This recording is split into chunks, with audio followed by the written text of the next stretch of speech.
आज हम लोग स्टार्ट करेंगे हाइब्रिडाइजेशन, मैग्नेटिक मोमेंट और मैग्नेटिक बिहेवियर के बारे में हम लोग कैसे निकालेंगे। तो सबसे पहले हम लोग एक एक करके देखेंगे। आप नोट करते चलिएगा मेरे साथ। सबसे पहले हम लोग मैग्नेटिक मोमेंट के बारे में देखेंगे और कुछ फॉर्मूले हैं जो आपको नोट करना होगा और याद भी रखना होगा। पिछले क्लास में हम लोग नोमेनक्लेचर के बारे में पूरा देखा था। ऑलमोस्ट सारे नोमेनक्लेचर हमने किए थे और इस बार अभी हम लोग देखेंगे मैग्नेटिक बिहेवियर, हाइब्रिडाइजेशन और मैग्नेटिक मोमेंट। तो देखिए, मैग्नेटिक मोमेंट का एक छोटा सा फॉर्मूला होता है। Magnetic moment equals under root, मैं कोई डिफिनेशन नहीं आपको बता रहा हूँ क्योंकि आप डिफिनेशन वगैरह पढ़ लिए होंगे 12th क्लास में। तो मैं ये आपको बता रहा हूँ सिर्फ क्वेश्चन बनाने के पॉइंट ऑफ व्यू से। देखिए, magnetic moment equal to formula होता है under root n plus two B M. ठीक है, अब आप सोच रहे होंगे कि एन होता क्या है, तो मैं अभी बता दूं कि एन इक्वल टू होता है नंबर ऑफ अनपेयर्ड इलेक्ट्रॉन। ठीक है, जैसे देखिए, नंबर ऑफ अनपेयर्ड इलेक्ट्रॉन्स जिसे हम लोग एन कहते हैं। ठीक है, और इधर म्यू, म्यू को हम लोग क्या कहते हैं, मैग्नेटिक मोमेंट। ठीक है, इसको कहते हैं मैग्नेटिक मोमेंट।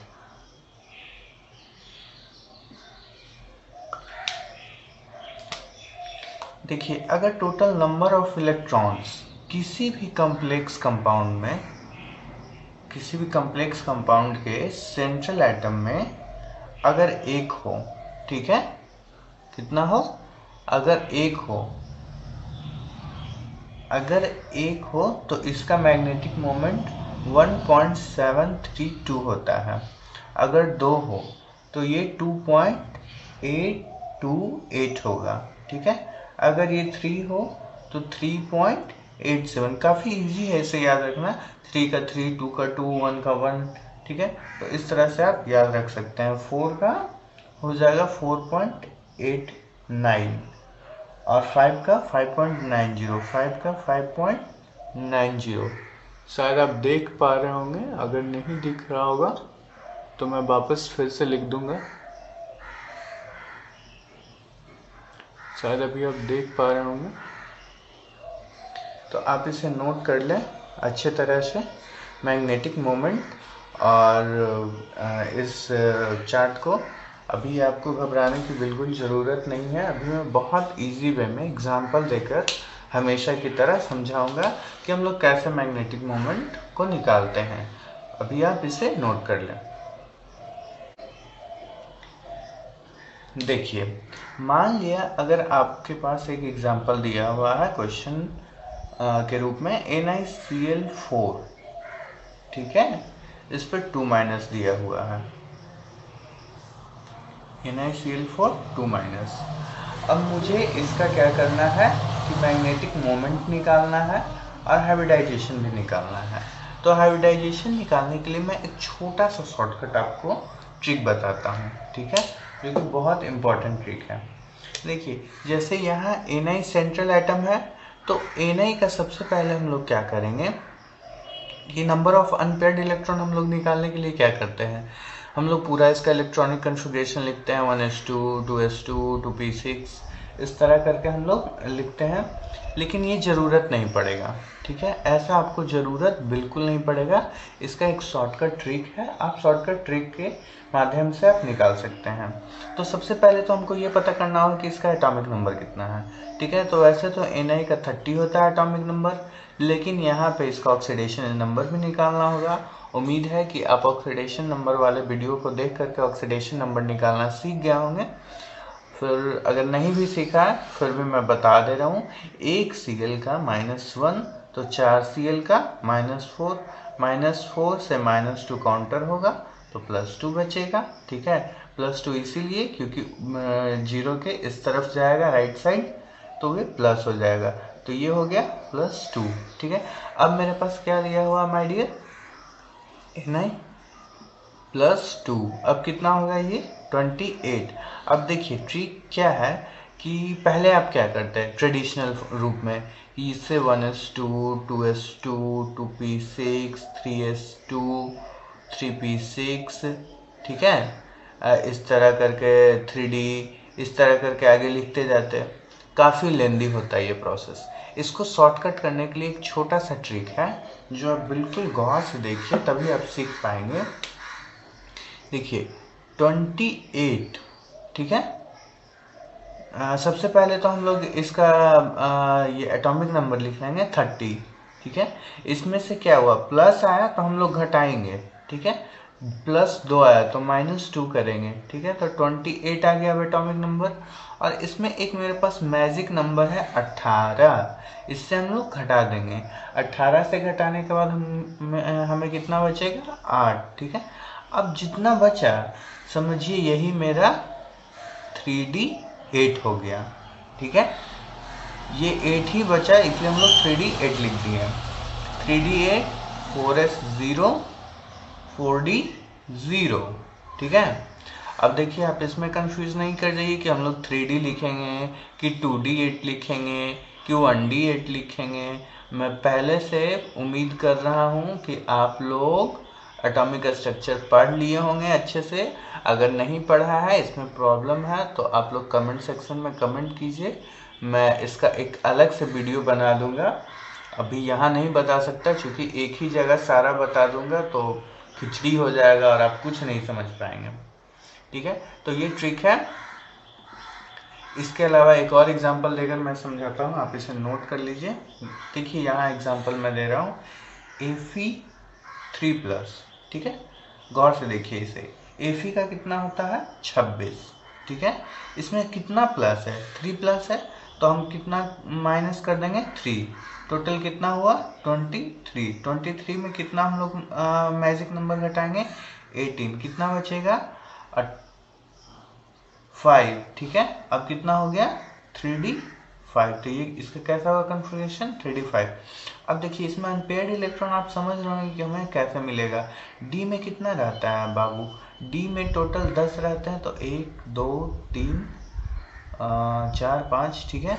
तो इसमें अभी आप देखिए हम लोग कैसे फिल करते हैं, पहले एक एक फिल करते हैं, ठीक है। तो टोटल कितना हो गया 1 2 3 4 5। अब इसमें टोटल अनपेयर्ड इलेक्ट्रॉन्स कितना हो गया 5। अब इजी में हम लोग निकाल सकते हैं। इसमें क्या था 3D8, ठीक है। तो 3D8 था, तो इसमें टोटल हो गए मेरे 1 2 3 4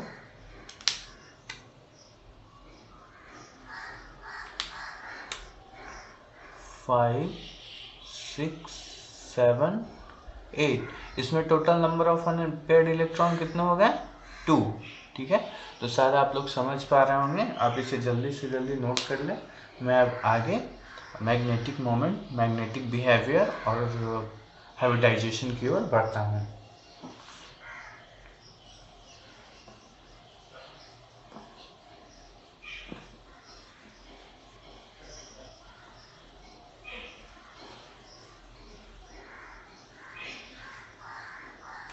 ये मेरा एग्जांपल था NaCl4 2-, ठीक है। अब देखिए इसमें हमको सबसे पहला काम क्या करना होगा, आप नोट कीजिए, ठीक है। सबसे फर्स्ट काम क्या करना होगा कि NaCl का अनपेयर्ड इलेक्ट्रॉन निकालना होगा, ठीक है। अनपेयर्ड इलेक्ट्रॉन को फाइंड करना होगा, ठीक है। अब अनपेयर्ड इलेक्ट्रॉन कहने का मतलब सेंट्रल मेटल एटम का, अब तक आप इतना समझ गए होंगे, ठीक है। एक एक बात को बार बार अब शायद मुझे नहीं लगता बोलने की ज़रूरत होगी। अनपेयर्ड इलेक्ट्रॉन फाइंड करेंगे, ठीक है। और अनपेयर्ड इलेक्ट्रॉन फाइंड करने के लिए मैंने आपको अभी ट्रिक बता दिया, उसी ट्रिक का आप यूज़ करें, बहुत ईजी वे में आप अनपेयर्ड इलेक्ट्रॉन को फाइंड कर सकते हैं। इसके बाद हम लोग टोटल नंबर ऑफ लिगेंड्स को देखेंगे, ठीक है। टोटल नंबर ऑफ लिगेंड, बस यही इसका ट्रिक है। टोटल नंबर ऑफ लिगेंड को देखेंगे, अनपेयर्ड इलेक्ट्रॉन फाइंड करेंगे, ठीक है। तो देखिए अनपेयर्ड इलेक्ट्रॉन फाइंड करने के लिए अभी क्या मैंने ट्रिक बताया कि NiCl, ठीक है, Na तो +2 था, तो कितना हुआ 30 - 2 इक्वल टू 28, 28 - 18 इक्वल्स 18 2 20 और 8 28, ठीक है। तो ये कितना हो गया, सॉरी ये 28 होता है, आई एम सॉरी मैं भी मिस्टेक कर दिया। 28 - 2 26 -18 8, ठीक है। तो ये कितना हो गया 3D 8, 3D 8 4S 0 4P 0 4D 0, ठीक है। देखिए ये तो क्लियर है। अगर मान लिया आपको ये नहीं समझ में आ रहा तो मैं एक छोटा सा ट्रिक बता देता हूँ।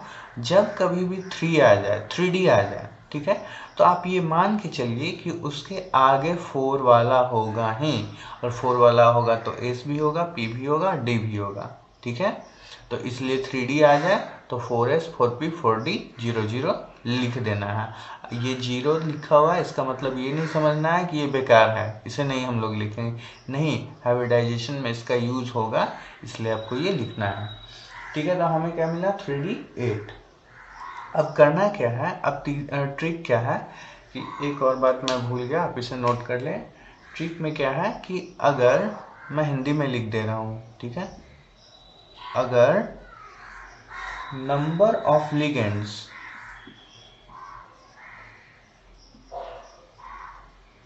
ठीक है, नंबर ऑफ लिगेंड्स 4 या 4 से कम हो, 4 से कम हो तो 4P तक ही लिखेंगे, तो 4P तक ही लिखेंगे, ठीक है, समझ रहे हैं। अगर 4 या 4 से कम लिगेंड हो तो 4P तक ही लिखेंगे, 4D को हम लोग कंसीडर नहीं करेंगे। मतलब क्या करेंगे, इसको कंसीडर हम लोग नहीं करेंगे, ठीक है। तो अभी आप इसे छापिए जल्दी जल्दी। तो हम लोग 4P को कंसीडर नहीं करेंगे भैया, ये क्लियर है। 4P को हम लोग कंसीडर नहीं करना है अगर लिगेंड कितना हो, 4 या 4 से कम हो तो। अब देखिए, अब मुझे एकदम सिंपली, एकदम गौर से देखिए क्या करना होगा। 3D 8 आया तो 3D D का हमें स्ट्रक्चर बना देना होगा। D में कितना रहता है, टोटल 10 इलेक्ट्रॉन। तो इसका एकदम आराम से, प्यार से, मोहब्बत से इसका बनाना है स्ट्रक्चर, ठीक है। D में 8, 1 2 3 4 5, ठीक है। इसके बाद S का बनाना है, ठीक है, ये S हो गया बाबू, और ये P हो गया, ठीक है।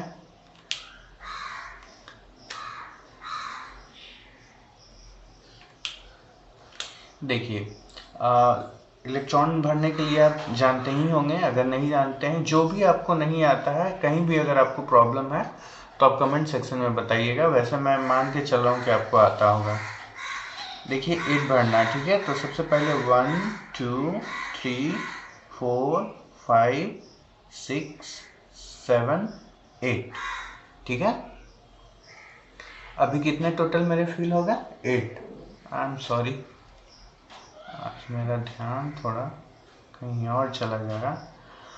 ये मेरा क्या है 3D, ठीक है, ये है मेरा 4S और ये है मेरा 4P, ठीक है। 3D में टोटल मेरे कितने इलेक्ट्रॉन्स हैं, 8 इलेक्ट्रॉन्स। तो 1 2 3 4 5 6 7 8, ठीक है। 2 मेरे अनपेयर्ड हैं, ठीक है। मुझे कितना निकल गया, 2 अनपेयर्ड। अब देखिए, अब आपको करना क्या है, अनपेयर्ड इलेक्ट्रॉन तो आप फाइंड कर लिए, टोटल नंबर ऑफ लिगेंड्स को अब आप फाइंड कीजिए। देखिए यहाँ गौर से देखिए, मैंने आपको प्रीवियस वीडियो में बताया था कि ये टोटल नंबर ऑफ लिगेंड्स को बताता है। तो टोटल नंबर ऑफ लिगेंड्स मेरे कितने हैं, 4, ठीक है। अब कुछ नहीं करना है, 4 लंबा लंबा एरो डाल देना है जो जो खाली हो उसमें, ठीक है। ये खाली इसमें डाला, ये खाली है इसमें डाला, ये खाली है इसमें डाला, ये खाली है इसमें डाला, ठीक है। अब क्या करना है कि हमें देखना है, ये क्या बता रहा है बाबू, टोटल नंबर ऑफ लिगेंड्स, ठीक है। ये नंबर ऑफ लिगेंड्स को शो कर रहा है। अब देखिए हमें करना क्या है कि हमें ये देखना है कि कौन कौन से ऑर्बिटल इन्वॉल्व हुआ है, ठीक है, लिगेंड्स को भरने में। आपने इधर नोट कर लिया होगा, इसलिए मैं मिटा दे रहा हूँ इससे। देखिए इन्वॉल्व कौन कौन हुआ, कौन कौन से ऑर्बिटल हुए लिगेंड्स को भरने में, तो s हुआ, ठीक है, 4s हुआ और 4p हुआ, ठीक है। 4s कितना हुआ, एक लिगेंड को रखा, और 4p कितना रखा, 3 लिगेंड को, ठीक है।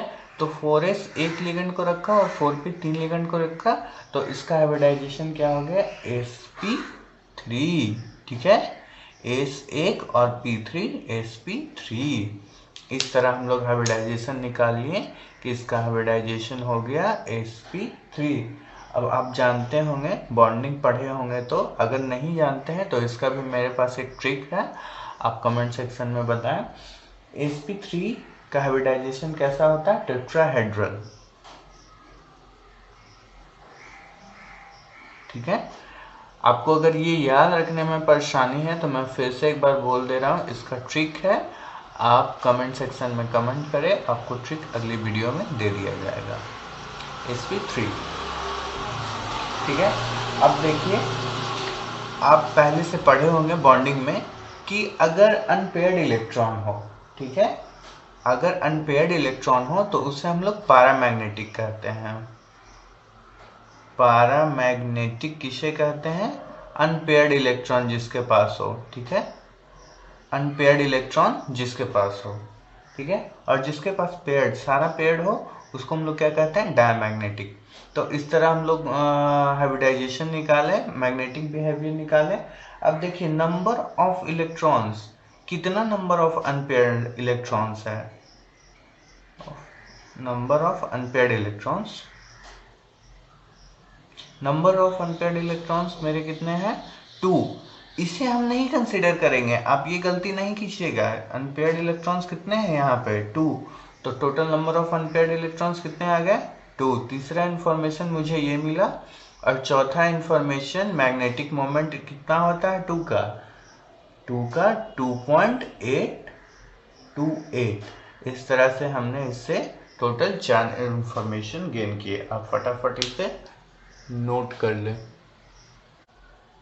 कुछ इंपॉर्टेंट पॉइंट्स है जिसे आप अभी नोट करें। देखिए Cu और Cn, ठीक है, नाम सुना ही होगा, Cu और Cn हमेशा स्ट्रॉन्ग लिगेंड्स की तरह काम करता है, ठीक है। तो Cu Cn स्ट्रॉन्ग लिगेंड होता है, ठीक है, स्ट्रॉन्ग लिगेंड होता है, ठीक है। और ये करता क्या है, आपको एक छोटा सा ट्रिक मैं बता रहा हूँ, ये सब एक्चुअली में ट्रिक है। COCN स्ट्रॉन्ग लिगेंड की तरह होता है, जो अनपेयर्ड इलेक्ट्रॉन को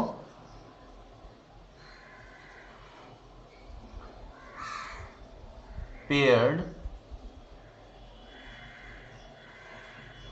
कर देता है, ठीक है। आप इसे हिंदी में ही लिख लें, कोई बुराई नहीं है हिंदी में लिखना, क्योंकि हमारा मातृभाषा ही हिंदी है और समझने में भी आपको सहूलियत होगी। तो CO और Cn, देखिए बाबू, CO और Cn कभी भी रहेगा तो ये अनपेयर्ड इलेक्ट्रॉन को पेयर्ड कर देगा, ठीक है। COCn स्ट्रॉन्ग लिगेंड होता है और जो कि अनपेयर्ड इलेक्ट्रॉन को पेयर्ड कर देता है, ठीक है। कहीं भी अगर मेरा COCn लिगेंड आ गया, ठीक है, इससे पहले जो भी हमने किया उसमें COCn लिगेंड नहीं आ रहा था, लेकिन अगर COCn लिगेंड आ जाता है तो ये हर अनपेयर्ड इलेक्ट्रॉन को पेयर्ड कर देगा। इसी तरह NH3, ठीक है, NH3 याद कीजिए कैसा डेंटेड होता था। NH3 दोनों की तरह काम करता है, ठीक है।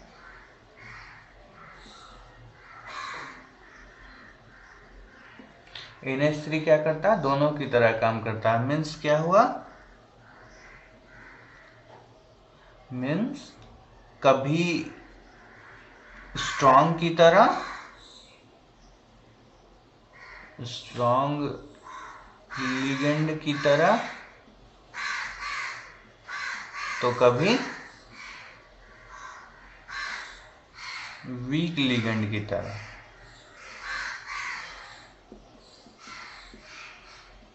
ठीक है। अब हमें ये तो नहीं पता है कि किसके साथ ये स्ट्रॉन्ग, किस सेंट्रल मेटल एटम के साथ स्ट्रॉन्ग करेगा और किसके साथ वीक करेगा। ठीक है, तो वो भी मैं अभी बताता हूँ। NH3 कैसा काम करता है, दोनों की तरह, ठीक है, काम करता है। अगर आपको हिंदी में कन्वीनियंस नहीं महसूस हो रहा है तो आप इंग्लिश में खुद से लिख सकते हैं। ठीक है, मैंने आपकी कन्वीनियंस के लिए ही हिंदी में लिखा है ताकि आप अच्छे से समझ पाएँ और इजी वे में आप याद रखें इसे। ठीक है, और बस दो ही पॉइंट है, CO, CN और NH3। CO, CN हमेशा स्ट्रॉन्ग लिगेंड होता है जो अनपेयर्ड इलेक्ट्रॉन को पेयर्ड कर देता है, और NH3 क्या होता है कि दोनों की तरह काम करता है, स्ट्रॉन्ग लिगेंड की तरह भी और वीक लिगेंड की तरह भी। ठीक है, अभी आप इसे नोट कर लीजिए, मैं आगे बताता हूँ कि किसके साथ ये वीक और किसके साथ स्ट्रॉन्ग करता है।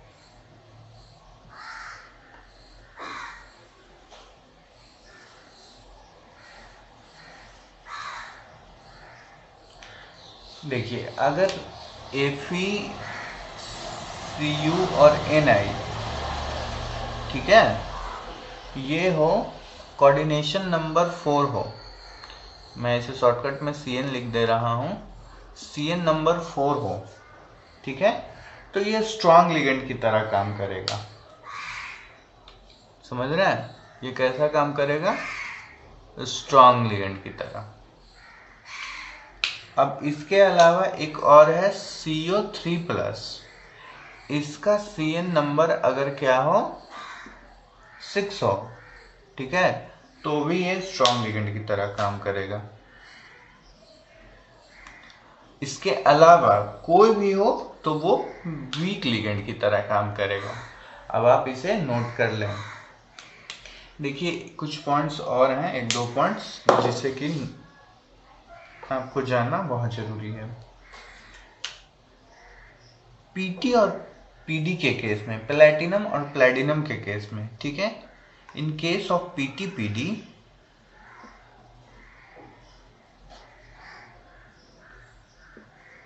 PT and PD, all ligands, अगर PT और PD प्रेजेंट हो तो सारे लिगेंड्स स्ट्रॉन्ग लिगेंड्स की तरह बिहेव करते हैं। ठीक है, आप कंफ्यूज ना होइएगा, PT PD जो है ये सेंट्रल मेटल एटम है, ना कि लिगेंड है। ठीक है, तो PT PD के केस में क्या होगा, all ligands behave as a strong ligand.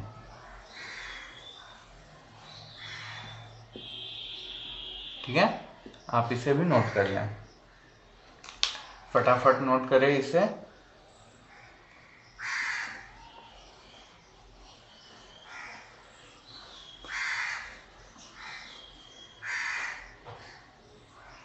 इसके बाद एक पॉइंट और है, आप इसे भी नोट कर लें। ये पॉइंट नहीं, इसे आप ट्रिक समझें, क्योंकि ये एक ऐसा ट्रिक है जिसे आप याद रखेंगे तो कोऑर्डिनेशन का कोई भी सवाल मुझे नहीं लगता है कि आप गलत कर पाएंगे एग्जाम में। ठीक है, नेचर ऑफ स्ट्रेंथ, ठीक है,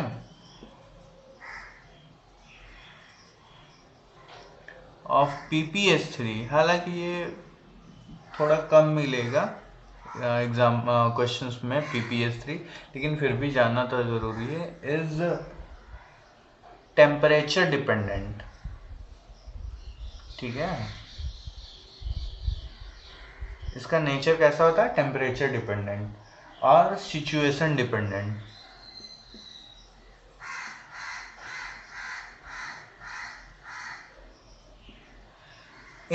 PPS3 जो है ये एक नेचर और सिचुएशन डिपेंडेंट की तरह काम करता है। टेम्परेचर को बढ़ाने घटाने पे ये स्ट्रॉन्ग फील्ड और वीक फील्ड लिगेंड की तरह काम करने लगता है। ठीक है, तो इसे आप नोट कर लें। इसके बाद हम एक एग्जाम्पल के थ्रू आपको सारी चीज़ों को समराइज करेंगे